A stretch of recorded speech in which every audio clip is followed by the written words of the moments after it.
United States seizes 2 oil tankers linked to Venezuela, including a Russian-flagged ship. At 4:18 a.m., the Caribbean is still dark. The sea is calm, almost flat. About 180 nautical miles north of La Guaira, a large cargo vessel maintains a steady speed, moving west at 17 knots, its bow pointed straight toward the Venezuelan coast. Then, without warning, its AIS signal cuts out. On American tracking screens, the ship does not vanish. It becomes something worse. A silent contact. A vessel trying to hide in plain sight among civilian traffic. For United States commanders monitoring the region, this is not routine shipping behavior. This is deliberate. Instead of slowing down or turning away, the Russian-flagged ship holds its course. The distance to the 12 nautical mile line begins to shrink. Minutes now matter more than miles. A United States Coast Guard cutter moves in from the south, crossing the tanker's projected path and ordering it to slow immediately. The call goes unanswered. The tanker accelerates slightly and continues forward. At close range, after a final warning, live rounds are fired. The shots strike the water ahead of the bow, then disable equipment near the stern. No casualties, no panic. But the message is clear. This is no longer a warning. This is enforcement. What unfolded in the dark waters of the Caribbean was not just a clash over one ship. It was a test of control, timing, and resolve between two sides pushing against the same invisible line. This area north of Venezuela is not random ocean. It is a corridor where commercial traffic, energy shipments, and military patrols overlap every day. From this point, a vessel can move from international waters into protected territorial space in less than an hour. Once that happens, options shrink fast. Law replaces force. Delay replaces control. That is why the tanker's decision to cut its AIS and keep moving mattered so much. It was not about speed, it was about pressure. By refusing to slow down, the ship forced the United States to choose between backing off or acting before the line was crossed. When shots were fired, they were not meant to destroy, they were meant to stop momentum. In modern maritime confrontations, momentum is everything.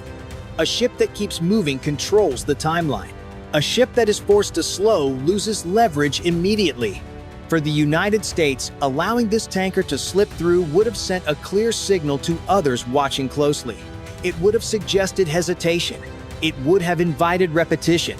For Venezuela and its partners, pushing forward was a gamble that the United States would not escalate once civilians and commerce were involved. That gamble failed. This moment shows how close these encounters now run to the edge. A few minutes later, and the response would have been far more limited. A few minutes earlier, and the situation might never have reached live fire. If you believe the United States was right to enforce the line under pressure, press 1. If you think the tanker should have been allowed to pass, press 9. Your choice reflects which side you think truly controlled this confrontation. The balance has shifted, and everyone in the region knows it. At 4:22 a.m., the first shots have already changed the balance. The tanker is no longer moving with confidence. Its speed drops unevenly, slipping below 10 knots, then falling further. The bow begins to drift slightly off course as the crew struggles to stabilize damaged systems near the stern. On the bridge of the United States Coast Guard cutter, there is no cheering, no raised voices. Orders are short and controlled. Sensors stay locked. Distance is managed carefully. Everyone understands that the most dangerous moments often come after the first shots, not before them. The cutter moves into a slow arc, keeping the tanker boxed in from the starboard side. Floodlights cut through the darkness, washing over the rear deck where light smoke still rises. Over the radio, the same command is repeated in a steady tone. Stop engines. Prepare to be boarded. For several long seconds, there is no reply. Then a strained transmission breaks through the static. The tanker reports loss of propulsion control and requests time to restore steering. On the cutter, no one argues. Time is exactly what cannot be given. The order remains unchanged. Above the scene, a patrol aircraft already in the area adjusts altitude and widens its orbit. From that height, the entire surface picture becomes clear. The disabled tanker, the Coast Guard cutter holding position, empty water in every direction. for the moment, at 4:26 a.m., that picture begins to change. Radar operators detect faint contacts to the south. At first, they appear as weak returns. Then the tracks stabilize. Two surface vessels moving north at moderate speed, their headings aligned with the tanker. This is not civilian traffic. The approach angles make that clear. On the cutter, posture tightens again. Boarding teams pause and hold. No one rushes. Every movement now is measured against what those new contacts might do next. Beyond the horizon, the United States Navy destroyer receives the update. It alters course slightly, closing distance while maintaining radar discipline. Weapons remain ready. Systems remain quiet. This is how modern maritime confrontations unfold. Not in a single dramatic exchange, but in layers of pressure. One action forces another response. Each response invites a new test. The tanker has been stopped. Control has been asserted. But the confrontation is not over. It is only entering its next phase. At 4:31 a.m., the situation expands beyond a single ship. The two surface contacts detected earlier are now clearly visible on radar. They continue moving north, holding steady speed, closing the distance mile by mile. Their intent is still unclear, but their timing is not. On the water, the disabled tanker drifts slowly, its engines quiet, its course unstable. The United States Coast Guard cutter holds position off the starboard quarter, maintaining pressure without moving closer. Boarding teams remain on standby, watching the dark outline of the ship rise and fall with the swell. The air feels heavy. The only sound is the ocean and the low hum of engines. Above, the patrol aircraft tightens its orbit, feeding continuous updates to both the cutter and the United States Navy destroyer still operating beyond the horizon. Every turn, every speed change, every heading adjustment is tracked in real time. At 4:34 a.m., the approaching vessels alter course slightly, spreading their formation. It is a subtle move, but an experienced crew recognizes it immediately. This is not random navigation. This is positioning. On the destroyer, command staff weigh their options. Activating radar now would light up the ship across the region. Staying silent keeps the advantage but limits reaction time. In close encounters, even a few seconds can decide whether control is held or lost. The cutter's captain receives a short update. No additional warnings, no new orders, just confirmation that support is in place. The message is simple: hold the line. For a moment, nothing happens. The sea remains calm. The tanker stays still. The approaching vessels continue forward. Then one of the contacts slows slightly, testing the response. No reaction follows. The second contact adjusts its heading again, probing for weakness. This is where escalation lives, not in explosions, but in inches and seconds. If you believe the United States should hold firm and keep pressure on until full compliance is achieved, press 1. If you think this situation is pushing too close to a wider confrontation, press 9. Either way, the choice reflects how you think this standoff should end. At 4:38 a.m., the distance between all parties continues to shrink. The calm surface hides a growing storm. And the next move will not come from the tanker. At 4:41 a.m., the balance shifts in a way no one on the surface can see at first. The two approaching vessels slow again, then hold position just outside the immediate engagement zone. To the naked eye, it looks like hesitation. It is not. What changes is not their speed, but the signal environment around them. On monitoring screens, faint electronic noise begins to rise. Nothing dramatic, just enough to blur edges and soften returns. A subtle move, designed to pull attention outward and buy time. For a brief moment, it works. The focus drifts toward the approaching contacts, away from the disabled tanker drifting in the dark. That is the opening. From the tanker's stern, emergency power comes online. A backup system kicks in. The rudder shifts slightly.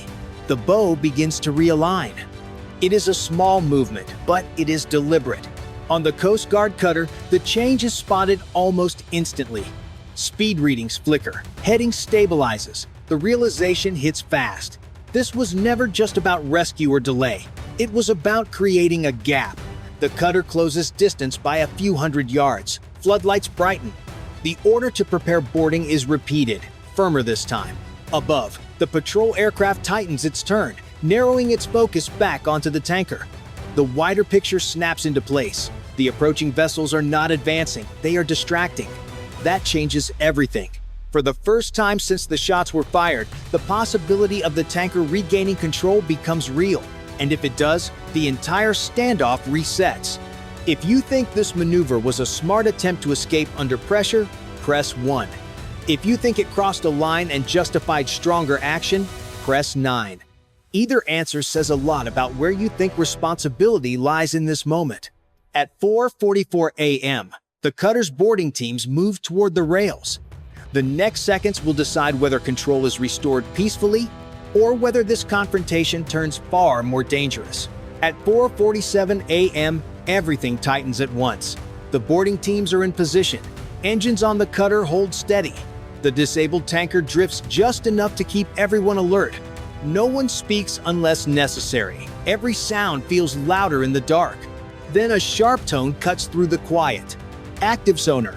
It arrives suddenly, close, and unmistakable. The sound rolls across the water and vibrates through steel hulls. On displays across multiple platforms, a new contact appears below the surface, directly beneath the engagement area. For a moment, no one moves. The sea breaks as a dark shape rises, pushing water aside in a wide circle. A submarine surfaces slowly, deliberately, close enough that its presence cannot be ignored. Its sail clears the water, then it stops. The message is immediate and absolute. On the approaching surface vessels, speed drops to near zero. Their headings freeze. The distraction ends instantly. Whatever plan was unfolding is abandoned. On the tanker, emergency power goes quiet again. The rudder stops moving. The boat drifts, helpless. A short transmission cuts through the radio traffic. Calm, controlled, no emotion. Hold position. Do not maneuver. No reply comes back. Above, the patrol aircraft steadies its orbit. Cameras locked, recording everything. The Coast Guard cutter edges closer, just enough to remove any doubt. Boarding teams stand ready, watching the tanker's deck for any sudden movement. This is the peak of the confrontation. Weapons are armed, lines are drawn. Everyone understands how thin the margin is now. One wrong move, one misunderstood action. That is all it would take. But it does not happen. At 4:52 a.m., the situation breaks in the only direction left: compliance. The tanker's crew confirms full engine shutdown. The approaching vessels remain stationary. The submarine holds position, silent and unmoving. Its job already done. Control has been achieved without another shot. Not by speed, not by force alone, but by showing that there was nowhere left to go. At 5:06 a.m., the standoff finally loosens its grip. The tanker sits dead in the water, engines shut down, deck lights on. Boarding teams move with care, step by step, across the gap. No shouting, no rushing, just procedure, followed exactly as trained. The approaching surface vessels remain where they stopped, silent and still. The submarine slips back beneath the surface without ceremony. The ocean closes over it, leaving only ripples behind. Above, the patrol aircraft widens its orbit, no longer hunting, now documenting. What matters most is what did not happen. No missiles were launched, no ship was sunk, no crew member was lost. Yet the outcome is decisive. The tanker is secured, the route is closed, the message is delivered. This is how modern power often looks: quiet, controlled, relentless. It is not about destroying an opponent. It is about removing options until compliance becomes the only path left. For the United States, this operation reinforces a simple rule at sea: turning off identification systems, ignoring lawful orders, and pushing toward protected waters will not create safety. It will create pressure. And pressure, when applied at the right moment, changes behavior fast. For those watching from the region, the lesson is just as clear. The most dangerous moment is not the first warning. It is the point where a ship believes it can keep moving and force hesitation. That belief failed here. By 5:14 a.m., the area begins to return to routine patrol patterns. But nothing about this morning will be forgotten. Every radar operator, Every captain, every planner takes note of how close this came to a wider confrontation and how narrowly it was contained. This encounter ends without headlines of destruction, but its impact travels far beyond the horizon. Because this was not the end of a story. It was a test. And the next one may not allow this many chances to step back.